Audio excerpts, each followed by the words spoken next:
Welcome to all my dear students. आज मैं आपको समसीमांत उपयोगिता नियम एवं उपभोक्ता का संतुलन के बारे में अध्ययन करेंगे। समसीमांत उपयोगिता नियम को गॉसियन का द्वितीय नियम, प्रतिस्थापन का नियम, आवंटन का नियम, अधिकतम संतोष का नियम इत्यादि नामों से भी जाना जाता है। समसीमांत उपयोगिता से तात्पर्य है संतुलन की स्थिति अर्थात विश्राम की स्थिति, जिसमें उपभोक्ता संतुलन की स्थिति में होता है। उपभोक्ता ऐसी स्थिति में अपने आप को प्रतिस्थापित नहीं करता है, क्योंकि ऐसी स्थिति में उसे अधिकतम संतुष्टि प्राप्त होती है। ऐसी संतुष्टि की स्थिति में वह अपने उपभोग स्तर को बदलता नहीं है। उपभोक्ता एक वस्तु के उपभोग के समय वस्तु की मात्रा को खरीद सकता है तथा वह मौद्रिक आय को अपने पास रख सकता है। तात्पर्य ये है कि कोई भी उपभोक्ता किसी वस्तु की एक मात्रा को खरीदते समय वह अपने पास मुद्रा को रखता है, तभी वह उस वस्तु को खरीद सकता है तथा उससे अधिकतम संतुष्टि प्राप्त हो सकती है। गणनावाचक दृष्टिकोण के अनुसार MUX that is equal PX, उपभोक्ता X वस्तु की सीमांत उपयोगिता X वस्तु की कीमत के बराबर होती है। ऐसी स्थिति में वह पूर्ण संतुलन की स्थिति में होगा।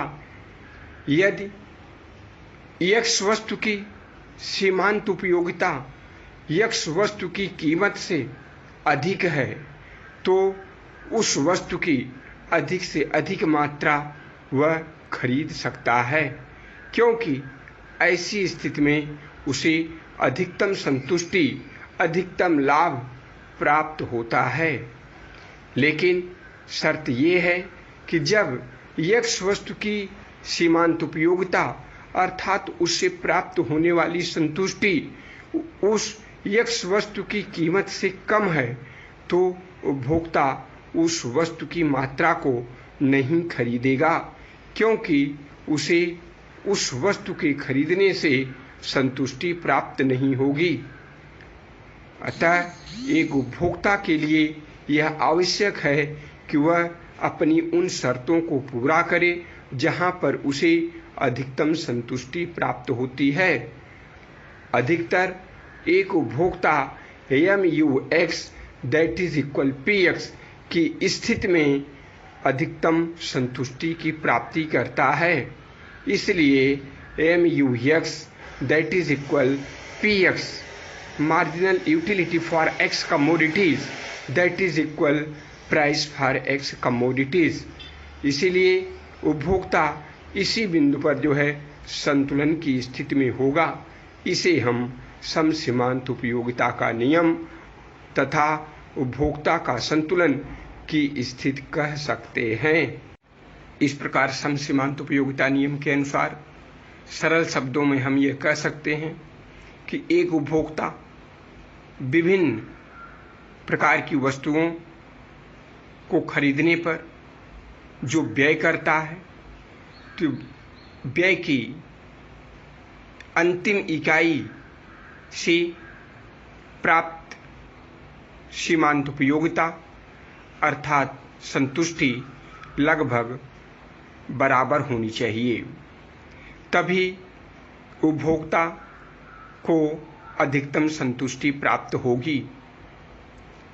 एक उपभोक्ता एक से अधिक वस्तुओं को यदि खरीदता है या उसका उपभोग करता है तो उसके लिए निम्न शर्तें पूरी होना आवश्यक है।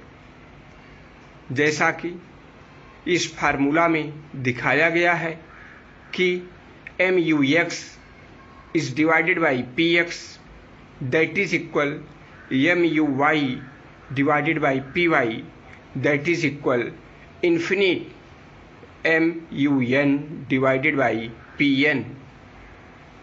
उपयुक्त शर्तों के अनुसार एक वस्तु की सीमांत उपयोगिता को उस वस्तु की कीमत से भाग दे दिया जाए तो दूसरी वस्तु y की सीमांत उपयोगिता और उस वस्तु का अनुपात और उसी प्रकार से तीसरी वस्तु, चौथी वस्तु तथा अनंत वस्तुओं का अनुपात जो है बराबर होना चाहिए, अर्थात उसे प्रत्येक वस्तुओं के उपभोग से व्यय की गई प्रत्येक इकाई से अधिकतम कल्याण अर्थात अधिकतम संतुष्टि या उपयोगिता प्राप्त होनी चाहिए। आमदनी के प्रतिबंध की शर्तें। आमदनी के प्रतिबंध की शर्तों के अनुसार मुद्रा की एक अतिरिक्त इकाई के खर्च करने से प्राप्त सीमांत उपयोगिता सभी वस्तुओं के लिए समान होगी। इसके लिए ये शर्त है कि दो वस्तुओं के संदर्भ में x वस्तु की कीमत तथा y वस्तुओं की कीमत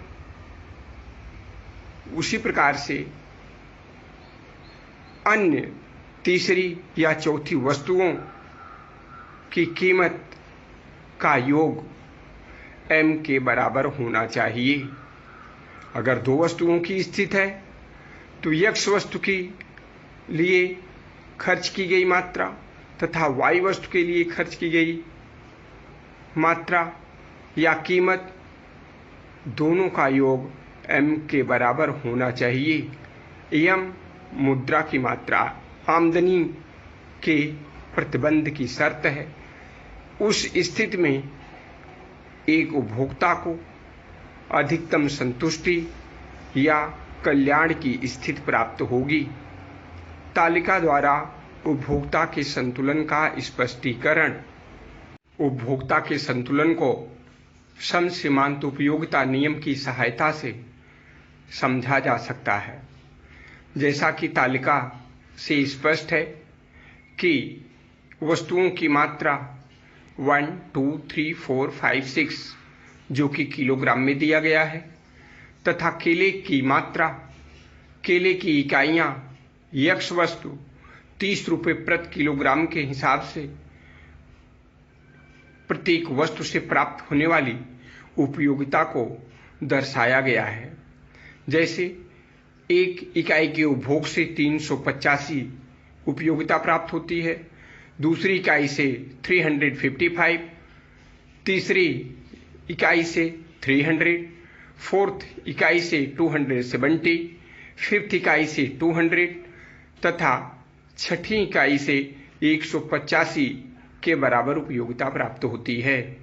ठीक उसी प्रकार से सेब जो कि 90 रुपीस पर केजी है, y वस्तु है, पहली वस्तुओं के उपभोग से 1150 उपयोगिता प्राप्त होती है, दूसरी वस्तुओं के उपभोग से 1035, तीसरे से 9 से 85, चौथे से 900, पांचवी इकाई के उपभोग से 840 तथा छठवीं इकाई से 730 के बराबर उपयोगिता प्राप्त होती है। बनाना, केला जो कि 30 रुपये प्रति किलोग्राम है, सेब जो कि 90 रुपीस प्रति किलोग्राम है। केला x वस्तु है तथा सेब y वस्तु है। टोटल एक्सपेंस, टोटल खर्च 450 रुपये करना है, जिससे उपभोक्ता को दोनों ही वस्तुओं को खरीदना है, दोनों ही वस्तुओं से उसे उपयोगिता प्राप्त होनी चाहिए तथा खर्च भी 450 रुपये होनी चाहिए। तालिका से स्पष्ट है कि एक उपभोक्ता अगर केले की 3 इकाई का उपभोग करता है तो उसे 300 के बराबर संतुष्टि अर्थात 300 के बराबर उपयोगिता प्राप्त होती है। और ऐसी स्थिति में 300 के उपयोगिता के लिए उसे 300 डिवाइडेड 30 बराबर 10 यूनिट 10 के बराबर होता है। ठीक उसी प्रकार से यदि उपभोक्ता सेब की 4 इकाई अर्थात 9 से उपयोगिता प्राप्त होता है तो उसे 9 से बटे 90 अर्थात 10 किलोग्राम वस्तुओं को खरीदता है। दोनों ही स्थितियों में 10-10 के बराबर 10 किलोग्राम वह केला 10 किलोग्राम सेब खरीदता है, जो कि दोनों ही स्थितियों में उसे संतुलन की स्थिति प्राप्त है, जो कि शर्तों के अनुसार AMUX divided by PX that is equal AMUY divided by PY। X वस्तु की सीमांत उपयोगिता बटे X वस्तु की कीमत बराबर होनी चाहिए Y वस्तु की सीमांत उपयोगिता बटे Y वस्तु की कीमत, जो कि 300 divided by 30 that is equal 10, 900 divided by 90 that is equal 10। अतः उपभोक्ता की पहली शर्त परफेक्ट है। द्वितीय शर्त के मुताबिक, जो कि उपभोक्ता की आमदनी 450 रुपये के बराबर होनी चाहिए, तो शर्त और फार्मूला के अनुसार XPX plus YPX that is equal M X वस्तु की कीमत तथा Y वस्तु की कीमत और खरीदी जाने वाली मात्रा से मल्टीप्लाई कर दिया जाए तो टोटल एक्सपेंस 450 के बराबर होना चाहिए।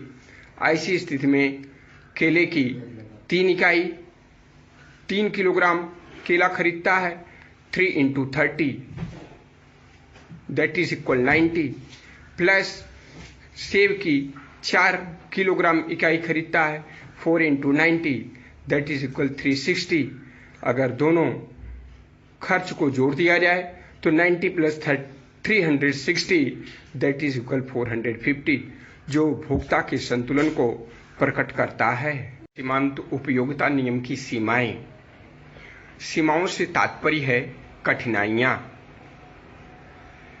किसी भी वस्तुओं एवं सेवाओं को खरीदते समय अगर निम्न शर्तें पूरी होती हैं तो वे नियम की मान्यताओं के अनुकूल होती हैं, लेकिन यदि उसमें कोई कठिनाइयां महसूस होती हैं या गणना की जाती है तो वे नियम की सीमाएं के अंतर्गत होता है। नंबर 1, नियम की मान्यतानुसार उपभोक्ता को वैकल्पिक पसंद की पूर्ण जानकारी होती है। हमने आपको ये बतलाया, नियम की मान्यताओं के अनुसार उपभोक्ता एक विवेकशील प्राणी होता है। उपभोक्ता बाजार में जब किसी भी एक वस्तु को खरीदता है तो उसके बारे में उसे पूर्ण जानकारी होती है। वह एक विवेकशील प्राणी होता है। वह काफी परख करके वस्तुओं की उपयोगिता के अनुकूल एवं उसमें अधिकतम लाभ प्राप्त होता है एवं उसे संतुष्टि प्राप्त होती है तो वह ऐसी वस्तुओं को खरीदता है। लेकिन नियम की सीमाओं के अंतर्गत उसे विभिन्न प्रकार की वस्तुओं के बारे में जानकारी होती है, लेकिन अक्सर देखा जाए तो वैकल्पिक चयन के बारे में वह पूर्ण अनभिज्ञ होता है। उसे दूसरे वस्तुओं के चयन के बारे में पूर्ण जानकारी नहीं होती है। नंबर 2, मान्यता के अनुसार उपभोक्ता एक विवेकशील प्राणी है, जो कि सही नहीं पाया जाता। उपभोक्ता को उपयोगिता की तुलना करने में काफ़ी मशक्कत, काफ़ी कठिनाइयों की गणना करनी पड़ती है। काफी दिक्कतें महसूस होती है। उपभोक्ता के व्यय पर आदत व विज्ञापन का भी प्रभाव पड़ता है। उपभोक्ता कभी कभी वस्तुओं की खरीदारी करते समय दूसरों की देखा देखी करके भी वस्तुओं को खरीदता है। इसलिए हम यह कह सकते हैं कि उपभोक्ता एक विवेकशील प्राणी नहीं हो सकता। नंबर 3, मान्यतानुसार सभी वस्तुएं विभाज्य होती हैं, जबकि वास्तविकता में अगर देखा जाए तो सभी वस्तुएं विभाज्य नहीं होती। जैसे मकान व कार, हम किसी भी वस्तु की एक निश्चित मात्रा को एक निश्चित समय में खरीद सकते हैं। जैसे अगर हमें कार खरीदना है तो हम 1 कार या 2 कार खरीद सकते हैं, लेकिन हम 1.5 कार या 2.5 कार नहीं खरीद सकते। इसलिए कि मान्यता के अनुसार सभी वस्तुएं विभाज्य होनी चाहिए, जबकि कार व मकान विभाज्य नहीं है, जो कि इस नियम की सीमाएं हैं। नियम नंबर 4, नियम के अनुसार मुद्रा की सीमांत उपयोगिता स्थिर होती है। जैसा कि मैंने आपको बतलाया था कि नियम की मान्यताओं के अनुसार मुद्रा की सीमांत उपयोगिता स्थिर होती है, उसमें कोई परिवर्तन नहीं होता। लेकिन सीमाओं के अंतर्गत ये मान्यताएं अवास्तविक हैं। प्रोफेसर हिक्स ने इसका खंडन किया है तथा उदासीनता वक्र के माध्यम से इसे समझाया है कि मुद्रा की सीमांत उपयोगिता स्थिर नहीं होती, बल्कि वह समय समय पर परिवर्तित होती रहती है। नंबर 5, बजट अवधि का अनिश्चित होना। नियम की मान्यताओं के अनुकूल बजट अवधि 1 वर्ष की मानी जाती है, जबकि सीमाओं के अंतर्गत कुछ ऐसी टिकाऊ वस्तुएं होती हैं जिनका उपभोग दूसरी बजट अवधि में भी जारी रहता है। जैसे फ्रिज, कार, फैन इत्यादि। ऐसी बहुत सारी ऐसी वस्तुएं होती हैं जिनका हम उपभोग न कि केवल 1 वर्ष के लिए बल्कि कई वर्षों के लिए करते हैं। ऐसी स्थिति में मान्यताएं अनुकूल नहीं होती और लाभ की तुलना दूसरे वर्ष, तीसरे वर्ष के लाभ से करना पड़ता है। उपयोगिता नियम का महत्व। समसीमांत उपयोगिता नियम के महत्व को निम्न प्रकार से व्यक्त कर सकते हैं। नंबर 1, यह नियम अर्थशास्त्र के उपभोग, उत्पादन, विनिमय व वितरण सभी क्षेत्रों में लागू होता है। नंबर 1, उपभोक्ता अपनी सीमित आय को इस प्रकार से खर्च करता है कि उसे प्रत्येक वस्तु के खरीदने से या उपभोग करने से अधिकतम संतुष्टि प्राप्त होती है। नंबर 2, एक उत्पादक अपने सीमित साधनों का वैकल्पिक साधनों का प्रयोग करके अधिकतम उत्पादन करना चाहता है। वह अधिक से अधिक उत्पादन करने के लिए लागत को कम करता है, अपनी लागत को कम करने का प्रयास करता है ताकि लागत कम होने पर उत्पादन अधिक हो और उस वस्तु को बेच करके वह अधिक से अधिक लाभ कमा सके। नंबर 3, व्यापक प्रयोग के रूप में समसीमांत उपयोगिता नियम को विनिमय के क्षेत्र में, वितरण के क्षेत्र में तथा सार्वजनिक क्षेत्रों में किया जा सकता है। बचत और उपभोग के मध्य निर्णय इस नियम के द्वारा ज्ञात किया जा सकता है। इस प्रकार से हम कह सकते हैं कि उपयोगिता विश्लेषण में समसीमांत उपयोगिता नियम का महत्वपूर्ण स्थान है, लेकिन समसीमांत उपयोगिता नियम की गणना करना बड़ा ही मुश्किल एवं कठिन है। इसलिए हिक्स एवं एलन ने उदासीनता वक्र की सहायता से, क्रमवाचक दृष्टिकोण की सहायता से इस नियम को समझाया है कि एक उपभोक्ता कब संतुलन की स्थिति में होगा